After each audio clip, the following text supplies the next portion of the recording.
2008లో ఏర్పడిన భువనగిరి లోక్సభ నియోజకవర్గం కాంగ్రెస్కు కంచుకోట. ఇక్కడ 2009, 2019లో ఆ పార్టీయే విజయం సాధించగా 2014లో బీఆర్ఎస్ గెలిచింది. తాజా ఎన్నికల్లో ఇక్కడ నుంచి మరోసారి గెలిచి తీరాలని కాంగ్రెస్ సిట్టింగ్ స్థానాన్ని దక్కించుకోవాలని బీఆర్ఎస్ భావిస్తున్నాయి. మరోవైపు బీజేపీ కూడా ఈ సీటుపై గురిపెట్టింది. మరి ఈ ఎన్నికల్లో భువనగిరిలో పాగా వేసేది ఎవరు? Take a look. ఎన్నో ఉద్యమాలకు ఎన్నో ఘన చరిత్రకు సింహం భువనగిరి. భువనగిరి అనగానే కళాకారులు కావచ్చు, ఉద్యమకారులు కావచ్చు గుర్తొస్తారు. ఎంతోమంది కళాకారులను, ఎంతోమంది ఉద్యమకారులను తయారు చేసిన భువనగిరి కాన్సెన్సీ ఏదైతుందో, ఈ భువనగిరి కాన్సెన్సీ పార్లమెంట్ కాన్సెన్సీ భాగ్యనగరానికి కూతవేటు దూరంలో ఉంటుంది. వరంగల్ జాతీయ రహదారి పక్కనే ఈ భువనగిరి పార్లమెంట్ కాన్సెన్సీ ఏదైతుందో ఇది ఉంది. అయితే రజాకారులకు ఎదురు తిరిగిన బైరోన్పల్లి ఘటన ఏదైతుందో, బైరోన్పల్లి ఘటన కూడా ఇక్కడే జరిగింది. బైరోన్పల్లి బూర్జు కూడా ఈ పార్లమెంట్ సెగ్మెంట్లో ఉందని చెప్పుకోవచ్చు. అయితే 1948 ఆగస్టు 27 బైరోన్పల్లి నరమేధ ఏదైతే జరిగిందో అది అప్పట్లో పెద్ద సంచలనంగా కూడా ఉండేది. తిరిగి 118 మంది వీరమరణం పొందారని కూడా చెప్పుకోవచ్చు. అయితే ఒగ్గు కథ సృష్టికర్త చుక్క సత్తయ్య కూడా ఈ భువనగిరి పార్లమెంట్ సెగ్మెంట్కి చెందిన వ్యక్తి అనే చెప్పుకోవచ్చు. అయితే పెంబర్తిలోని హస్తకళలు, భువనగిరిలోని పత్తి, వరి, మొక్కజొన్న, పెసర, శనగ వంటి పంటలకు భువనగిరి పార్లమెంట్ ఎంతో ప్రసిద్ధిగాంచింది. అయితే ఎంతో ప్రసిద్ధిగాంచిన భువనగిరి కాన్సెన్సీకి సంబంధించిన యాదాద్రి శ్రీ లక్ష్మీ నరసింహ స్వామి టెంపుల్ కూడా ఈ భువనగిరి కాన్సెన్సీకి చెందింది అని కూడా చెప్పుకోవచ్చు. అయితే ఇలాంటి భువనగిరి కాన్సెన్సీలో అన్ని పార్లమెంట్ సెగ్మెంట్లతో పాటు భువనగిరి పార్లమెంట్ సెగ్మెంట్లో కూడా ఎన్నికలు జరగబోతున్నాయి. మరికొన్ని రోజుల్లో ఈ భువనగిరి పార్లమెంట్ సెగ్మెంట్లో ఎన్నికలు జరగబోతున్నాయి. ఈ ఎన్నికలకు ఇప్పటికీ అన్ని పార్టీలు సిద్ధం చేశాయని చెప్పుకోవచ్చు. ఆ పార్టీలకు సంబంధించిన ప్రధాన పార్టీలకు సంబంధించిన అభ్యర్థులు కూడా ఇప్పటికే ప్రకటించారు. అయితే అన్ని ప్రధాన పార్టీలు విజయమే లక్ష్యంగా పనిచేస్తున్నాయి. దానికి సంబంధించిన వాళ్ళ క్యాడర్ కావచ్చు, వాళ్ళ నాయకుల్ని కావచ్చు ఇప్పటికే రెడీ చేసిన పరిస్థితి అయితే కనపడుతుంది. అయితే మరికొద్ది రోజుల్లో జరగబోయే ఈ ఎలక్షన్లో ఎవరు గెలవబోతున్నారు, ఏ పార్టీ నాయకుడు విజయం సాధించబోతున్నాడని ఈ ఎలక్షన్ స్టోరీలో తెలుసుకునే ప్రయత్నం చేద్దాం.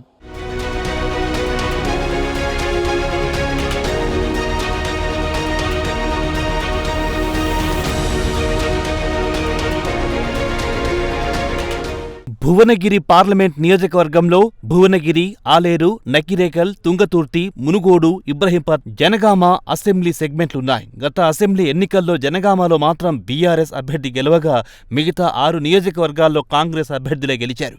సీఎం రేవంత్ రెడ్డి సన్నిహితుడు చామల కిరణ్ కుమార్ రెడ్డికి కాంగ్రెస్ టికెట్ దక్కింది. తుంగతుర్తి నియోజకవర్గానికి చెందిన కిరణ్ కుమార్ రెడ్డి యూత్ కాంగ్రెస్ తరపున రాజకీయ అరంగేట్రం చేశారు.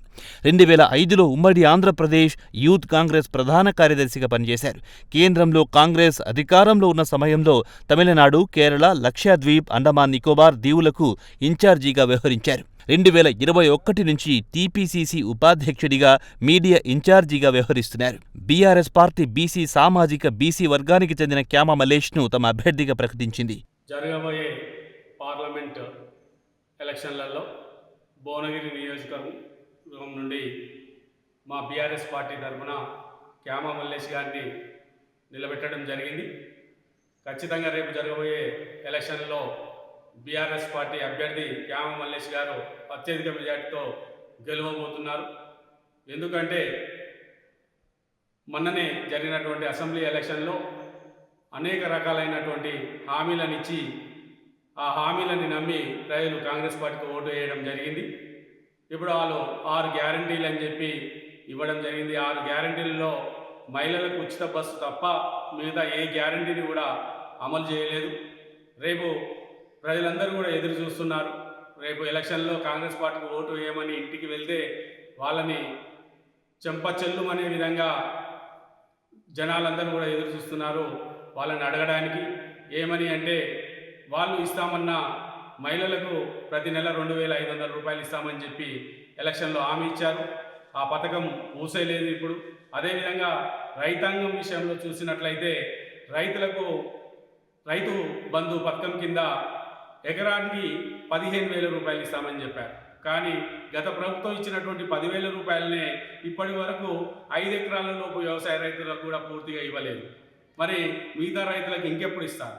రేపు వీళ్ళు 10,000 రూపాయలు ఎకరానికి ఇవ్వలేని వాళ్ళు భవిష్యత్తులో 15,000 ఏ విధంగా ఇస్తారని చెప్పి రైతులు ప్రశ్నించడం జరుగుతుంది గ్రామాన.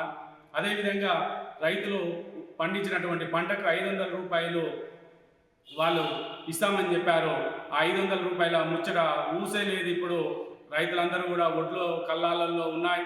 ఇప్పుడు మాకు ప్రభుత్వం ఇచ్చినటువంటి 500 సబ్సిడీ ఇస్తారా లేదా అని చెప్పేసి ప్రశ్నించడానికి రైతులు కూడా సిద్ధంగా ఉన్నారు.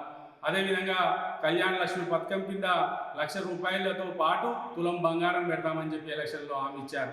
దాన్ని ఆ ముచ్చట కూడా ప్రస్తావన లేకుండా పోయింది. ఇప్పుడు చూస్తున్నాం, గత ప్రభుత్వం తెలంగాణ ప్రభుత్వం అధికారంలో ఉన్నప్పుడు రైతులకు 24 గంటల కరెంట్ ఇచ్చారు. ఇప్పుడు ఆ 24 గంటల కరెంట్ ఉంటుందా అంటే అది కూడా ప్రశ్నార్థకంగా ఉంది. ఇవన్నీ చూస్తుంటే ఇవన్నీ కూడా ప్రశ్నించడానికి సిద్ధంగా ప్రజలు ఎదురు చూస్తున్నారు. కాంగ్రెస్ ప్రభుత్వానికి ఓటు వేసే పరిస్థితి లేదు. అదేవిధంగా బీజేపీ ప్రభుత్వానికి విషయానికి వస్తే కూడా బీజేపీ కూడా ఇక్కడ ఒరగబెట్టింది ఏమీ లేదు. గతంలో బూర నరసయ్య గౌడ్ గారు గతంలో ఇక్కడ ఎంపీగా పనిచేశారు. ఎంపీగా పనిచేసినప్పుడు కూడా ఏం పని చేశారు, రేపు కూడా ఏం పని చేస్తారనే ఆలోచనలో ప్రజలు ఉన్నారు. కాబట్టి ప్రజలందరూ కూడా ఆలోచిస్తున్నారు. మనకు తెలంగాణ రాష్ట్రం గురించి కొట్లాడే ఏకైక పార్టీ బీఆర్ఎస్ పార్టీ. ఖచ్చితంగా కేసీఆర్ గారి నాయకత్వంలో ఉన్నటువంటి అభ్యర్థులను మనం గెలిపించుకుంటేనే రేపు మన గురించి తెలంగాణ రాష్ట్రం గురించి ఢిల్లీలో కొట్లాడడానికి మన అభ్యర్థులు ఉండాలని చెప్పి ప్రజలు నిర్ణయించుకున్నారు. కాబట్టి ఖచ్చితంగా రేపు జరగబోయే ఎలక్షన్లో ఖచ్చితంగా భారీ మెజార్టీతో బీఆర్ఎస్ అభ్యర్థి క్యామ మల్లేష్ గారు గెలవబోతున్నారని ఈ సందర్భంగా తెలియజేసుకుంటున్నాం. మల్లేష్ 2014లో ఇబ్రహీంపట్నం నుంచి కాంగ్రెస్ అభ్యర్థిగా పోటీ చేసి ఓడిపోయారు. 2018లో బీఆర్ఎస్లో చేరారు. బీజేపీ అభ్యర్థిగా బరిలోకి దిగిన బూరా నర్సయ్య గౌడ్ 2014లో భువనగిరి ఎంపీగా బీఆర్ఎస్ తరపున పోటీ చేసి గెలుపొందారు. తర్వాత బీజేపీలో చేరారు. ప్రస్తుతం బీజేపీ తరపున ఇక్కడి నుంచి పోటీ చేస్తున్నారు. పార్లమెంట్ ఎలక్షన్లో భువనగిరి పార్లమెంట్ అభ్యర్థిగా బీజేపీ అభ్యర్థిగా డాక్టర్ బూరా నర్సయ్య గౌడ్ గారు బరిలో ఉన్నారు. ఖచ్చితంగా బూరా నర్సయ్య గౌడ్ గారికి గెలిచే అవకాశాలు ఎక్కువగా ఉన్నాయి. ఎందుకంటే గతంలో ఆయన ఎంపీగా పనిచేసి పైన బీజేపీ ప్రభుత్వం ఉండి ఆయన ఇంకొక పార్టీలో ఉన్నా కూడా అనేక రకాలైన నిధులు తీసుకొచ్చారు. దాదాపు 9,000 కోట్ల నిధులు తీసుకొచ్చి పార్లమెంట్ అభివృద్ధికి ఎంతోగానో కృషి చేశారు. అదేవిధంగా గత సంవత్సరం ఆయన ఓడిపోయినప్పటికీ కూడా జనాల్లోనే ఉంటూ జనాల సమస్యలకు అనేక రకాలైన పోరాటాలు చేశారు. అదేవిధంగా బిఎల్ఆర్ ఫౌండేషన్ నుంచి అనేక రకమైన సేవా కార్యక్రమాలు నిర్వహించారు. యువకులకు ప్రోత్సాహంగా అనేక రకమైన క్రీడా పోటీలు నిర్వహించి యువకులలో క్రీడా స్ఫూర్తిని నింపారు. అదేవిధంగా ఆయన హెల్త్ పరంగానే కానీ ఇంకొక యువకులకు ఎడ్యుకేషన్ పరంగానే కానీ అవేర్నెస్ క్యాంపులు ఏర్పాటు చేసి అనేక రకమైన సేవా కార్యక్రమాలు కూడా నిర్వహించారు. ఇంకొకటి ఆయన ఒక మృదు స్వభావి సేవాతత్వం ఉన్నగల వ్యక్తి, అందరినీ కలుపుకొని వెళ్ళే మనస్తత్వం ఉన్న వ్యక్తి కాబట్టి ఆయనకు పార్టీలకు అతీతంగా అన్ని వర్గాల వారు ఓటేసే అవకాశాలు ఉన్నాయి. అదేవిధంగా ఆయన బీసీ అభ్యర్థి కావడం వల్ల ఈ యొక్క పార్లమెంట్లో బీసీ ఓట్లు చాలా ఎక్కువగా ఉండడం వల్ల కూడా అది కూడా ఆయనకు ప్లస్ అయ్యే అవకాశం ఉంటుంది. కావున ఖచ్చితంగా ఈ యొక్క పార్లమెంటు ఎలక్షన్లో భువనగిరి నుంచి బూరా నరసయ్య గారు అత్యధిక మెజార్టీతో గెలుస్తారు. అదేవిధంగా గెలవాలని మేము ఆశిస్తాను.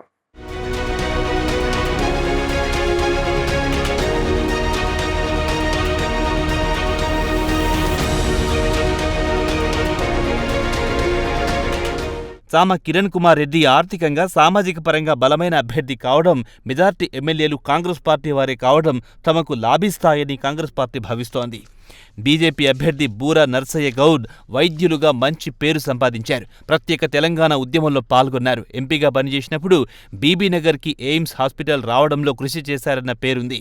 ప్రధాని నరేంద్ర మోదీ ఇమేజ్, బీజేపీ పట్ల పట్టణ ప్రాంతాల్లో ఉన్న ఆదరణ తమకు లాభిస్తాయని బీజేపీ అంచనా. మరోవైపు బీఆర్ఎస్ అభ్యర్థి స్థానికంగా ఉండకపోవడం, భువనగిరి పార్లమెంట్ ఏరియాలో పార్టీ క్యాడర్తో సంబంధాలు లేకపోవడం ఇబ్బందికరమని భావిస్తున్నారు. అంతేకాకుండా భువనగిరి పార్లమెంట్ సెగ్మెంట్లో ఒక్క బీఆర్ఎస్ ఎమ్మెల్యే మాత్రమే ఉన్నారు. అయితే నేతలు లేకపోయినా క్షేత్రస్థాయిలో బీఆర్ఎస్ బలంగానే ఉందని ఆ పార్టీ నేతలు చెబుతున్నారు. ప్రభుత్వ వ్యతిరేకత, ప్రస్తుతం ఉన్న కరువు పరిస్థితులు బీజేపీ కన్నా తమకే కలిసొస్తాయని వారంటున్నారు. లోక్సభ ఎన్నికలు రాగానే ఎక్కడి నుంచో పారాషూట్ల ద్వారా వచ్చిన వారికి ప్రతిపక్షాలైనటువంటి కాంగ్రెస్ మరియు బీఆర్ఎస్ పార్టీలు టికెట్లు ఇస్తున్నాయి.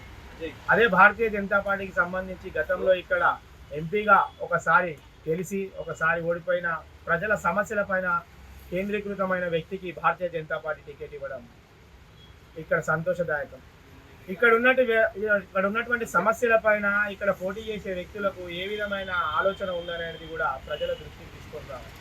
గతంలో పోటీ చేసినటువంటి బూరా నర్సయ్య గారు బీఆర్ఎస్ పార్టీలో ఉన్న అప్పుడు ఉన్న ప్రభుత్వాలని ఒప్పించి ఎయిమ్స్ విషయంలో కానీ, కేంద్రీయ విద్యాలయం విషయంలో కానీ, పాస్పోర్ట్ ఆఫీస్ విషయంలో కానీ, మెట్రో విషయంలో కానీ, ఎంఎంటీఎస్ విషయంలో కానీ అవగాహనతోని పనులు చేసి ఇక్కడ ప్రజలకు ఏవైతే సౌకర్యవంతంగా ఉంటాయో ఆ సౌకర్యాలన్నీ కూడా తీసినటువంటి వ్యక్తి బూర నర్సయ్య గౌడ్ గారు.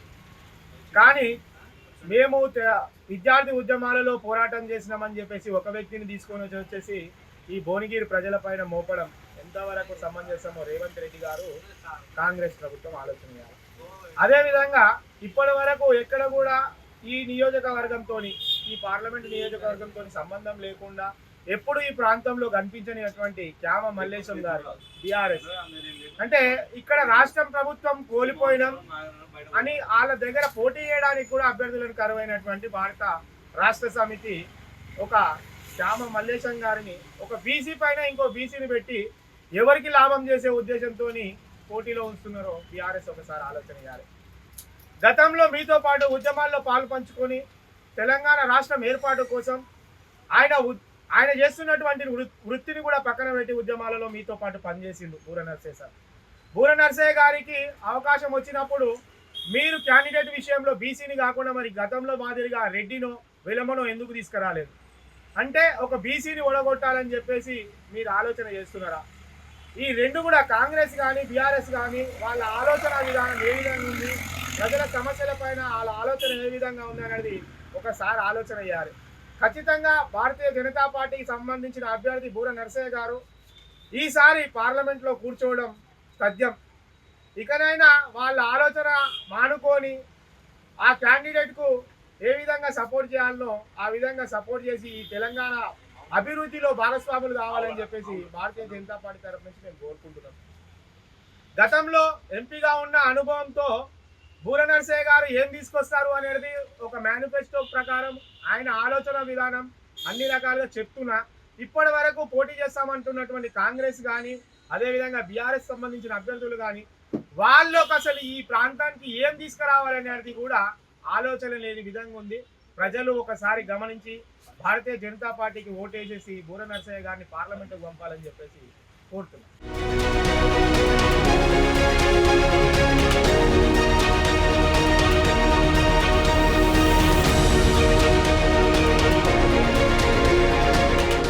భువనగిరి పార్లమెంట్ నియోజకవర్గంలో 18,398,000 మంది ఓటర్లున్నారు.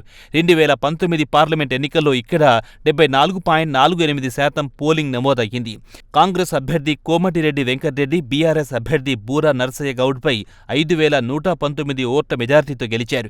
సాంప్రదాయంగా ఉన్న కాంగ్రెస్ పార్టీకున్న ఓటు బ్యాంక్, కాంగ్రెస్ అగ్రనేతలు కోమటిరెడ్డి బ్రదర్స్, ఉత్తమ్ కుమార్ రెడ్డి తదితరులు ఈ ప్రాంతానికి చెందినవారు కావడంతో కాంగ్రెస్ బలంగా కనిపిస్తోంది. ప్రస్తుత పరిస్థితులను బట్టి చూస్తే ఈ నియోజకవర్గంలో పోటీ కాంగ్రెస్ బీజేపీల మధ్య ఉంటుందని తెలుస్తోంది. మరి భువనగిరి పార్లమెంట్ సీటు ఎవరికి దక్కుతుందో వేచి చూడాల్సిందే. భువనగిరి పార్లమెంటు సభ్యుడిగా చామల కిరణ్ కుమార్ రెడ్డి అన్న గారు పోటీకి నిలబడుతున్నారు. ఆయన 6 నియోజకవర్గాలు మాయ ఉన్నాయి, ఇంకో నియోజకవర్గం వాళ్ళు వేరే వాళ్ళ ఉన్నది. మా 6 నియోజకవర్గాల నుండి మా కుమారి బీసీ వర్గం నుంచి బీసీ ఓట్లన్నీ అన్ని జనరల్ ఓట్లన్నీ ఎస్సీ ఓట్లు ఎస్సీ బీసీ మైనార్టీ ఓట్లన్నీ చామల కిరణ్ కుమార్ రెడ్డి గారికి పడతాయి. కాబట్టి 3 నుంచి 4 లక్షల మెజార్టీతో గెలుస్తారని మేమందరం ఆశా వ్యక్తం చేస్తున్నాం. ప్రధానంగా 3 పార్టీలు ఏదైతున్నాయో 3 పార్టీ అభ్యర్థులు కూడా ఇప్పటికే స్థానికంగా ప్రచారం అయితే చేపట్టడం జరిగింది. తన క్యాడర్ని వాళ్ళ నాయకుల్ని కూడా రెడీ చేసిన పరిస్థితి కనపడుతుంది. ఏ పార్టీ ఆ పార్టీ అభ్యర్థుల్ని పార్టీ నాయకుల్ని వెంటేసుకొని తిరుగుతున్న పరిస్థితి కూడా కనపడుతుంది. అయితే అన్ని ప్రధాన పార్టీలు తన గెలిపే లక్ష్యంగా పనిచేస్తున్నాయి. రానున్న కొన్ని రోజుల్లో ఇక్కడ పార్లమెంట్ ఎలక్షన్లు అయితే జరగబోతున్నాయి.